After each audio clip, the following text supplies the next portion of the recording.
नमस्कार दोस्तों, बात करते हैं जीटीएल इंफ्रास्ट्रक्चर की। 3.5% 4% की गिरावट यहाँ पर हुई है। और बड़ी बात ये नहीं कि 4% गिरा है, बड़ी बात ये है कि 65% से ज्यादा स्टॉक अपने हाई से नीचे आकर के कामकाज कर रहा है। स्टॉक में लगातार भारी गिरावट हुई, स्टॉक ने लगातार एक अच्छी तेजी भी दिखाई थी, बट जिन लोगों ने अपर एंड पर बाय किया वो लोग बुरी तरह से स्टक हो चुके हैं, फंस गए हैं।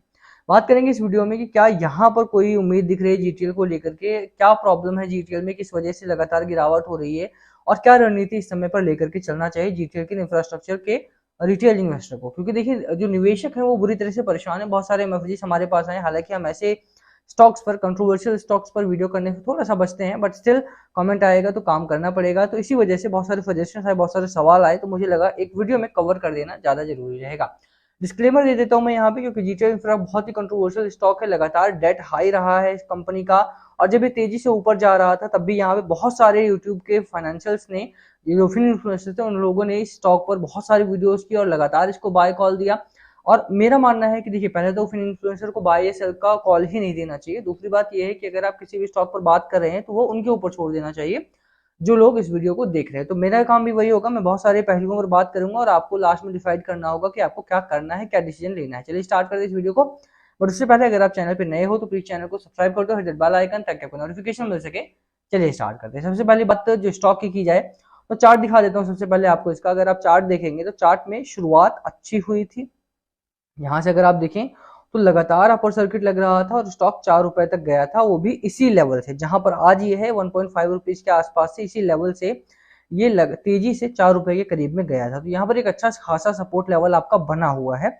इससे नीचे अगर आप आएंगे तो 1 रुपए के करीब में इसका दूसरा सपोर्ट लेवल बनता है, 1 रुपए के करीब में। तो स्टॉक में अगर आप चार्ट पैटर्न की बात करेंगे तो चार्ट बहुत वीक है, क्योंकि कंपनी वीक है और इसी वजह से चार्ट को बहुत ज्यादा आप तवज्जो यहाँ पर नहीं दे सकते। अगर लगता है तो अपर सर्किट लगेगा, वरना लोअर सर्किट लगेगा। धीरे धीरे करके यहाँ पर वेल्थ डिस्ट्रॉय हो रही है रिटेल इन्वेस्टर की, खास तौर पे। चार्ट को अगर मैं ध्यान से देखेंगे अगर आप, तो मैकडी इसका स्ट्रांगली बेरिश मोमेंटम में है और साथ ही साथ आरएसआई की अगर आप बात करें 35, इतनी गिरावट के बाद भी अभी भी ये ओवरसोल्ड जोन के करीब पहुंचा है, ओवरसोल्ड जोन में गया नहीं है। तो यहाँ से भी गिरावट अभी भी जारी रह सकती है। हो सकता है कि 1-2 दिन के लिए यहाँ पर थोड़ा सा थमे स्टॉक आपका, हो सकता है कि बाजार की तेजी में पार्टिसिपेट करे, बट उसके बाद जो लॉन्गर टर्म का व्यू है वो अभी भी यही है कि गिरावट में थोड़ा सा और यहाँ पर करेक्शन की उम्मीद आपको रखनी चाहिए, लगभग 1.2 रुपीज तक के आसपास में, 1.20 रुपए तक की गिरावट यहाँ पर और हो सकती है।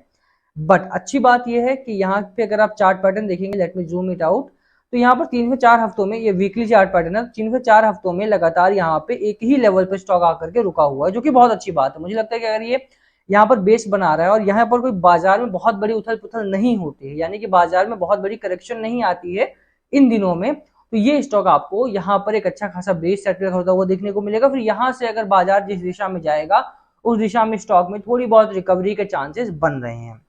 चार्ट नेगेटिव ही है, ऐसा नहीं है कि चार्ट बहुत पॉजिटिव हो गया है, बट अच्छी खबर यह है कि अगर बाजार सपोर्ट करता है तो स्टॉक में एक बेस लेवल यहाँ पर क्रिएट होना स्टार्ट हुआ है। गिरावट जैसा मैंने कहा 1.2 रुपीज तक हो सकती है, इससे ज्यादा की गिरावट भी मैं एक्सपेक्ट नहीं कर रहा हूं अगर होती है तो। अदरवाइज जो अभी के चांसेस हैं, चांसेस आर हाई कि यहाँ पर एक बेस यहाँ पर स्टॉक आपका बनाए और उसके बाद स्टॉक में थोड़ी बहुत रिकवरी बाजार के अनुमान के हिसाब से बाजार के साथ में चले, क्योंकि बाजार के ऊपर बहुत कुछ डिपेंड करता है इस पॉइंट ऑफ टाइम पर।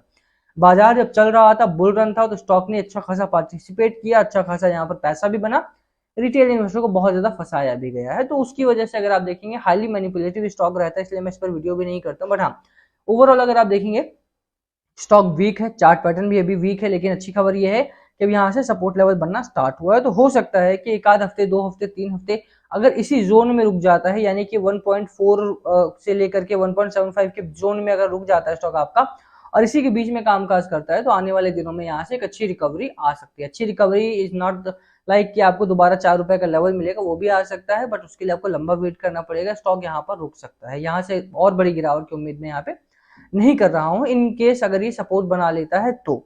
अब जो बुरी बात है, इससे भी खराब बात यह है कि चार्ट तो काफी ठीक है कंपेयर टू इट्स फंडामेंटल। आपको फंडामेंटली स्टॉक दिखा देता हूँ किस तरह का कामकाज कर रहा है। देखिए, थोड़ी बहुत प्रॉब्लमेटिक सिचुएशन क्या है रिटेल इन्वेस्टर में भी है।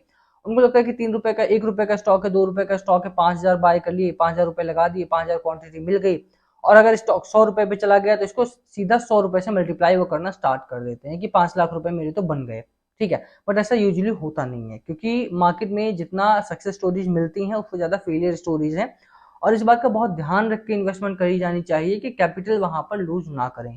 5,000 5,000 रुपए जब 7,000 हो जाते हैं बहुत अच्छा लगता है, लेकिन जब यही 4,000 या 3,000 हो जाते हैं तो बहुत खराब भी लगता है। इसी वजह से इन्वेस्टमेंट जब भी करें इस बात का खास ध्यान रखें कि कैपिटल आपकी वाइप आउट हो सकती है, कितने के लिए आप तैयार हैं, और स्टॉप लॉस जरूर लगाएं।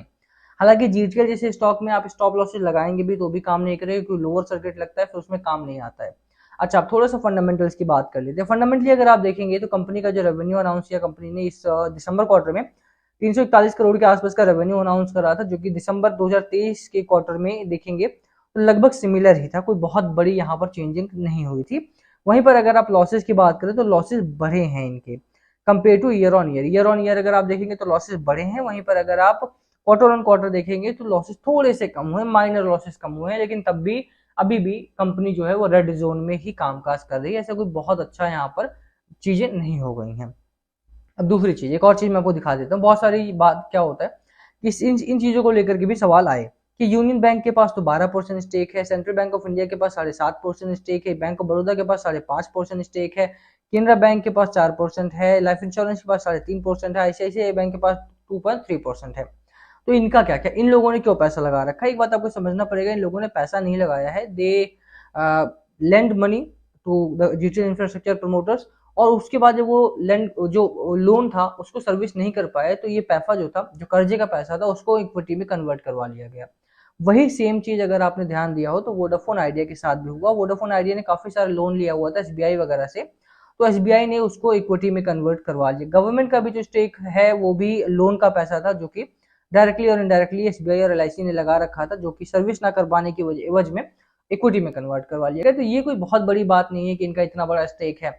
ये मेनली इन लोगों ने हो सकता है कि मोस्ट प्रोबेबली अपना जो पैसा है वो एनपीए में भी डाल दिया हो, बैड डेट में भी डाल दिया हो, तो इसको देख करके आपको निवेश नहीं करना है। ठीक है, कंपनी के ऊपर कर्ज बहुत ज्यादा है, एफआईए एफपीआई की जो भी होल्डिंग्स है, जो भी थोड़ी बहुत थी वो भी रिड्यूस हो गई है, इस मामले में डिक्रीज कर दी गई दिसंबर क्वार्टर में।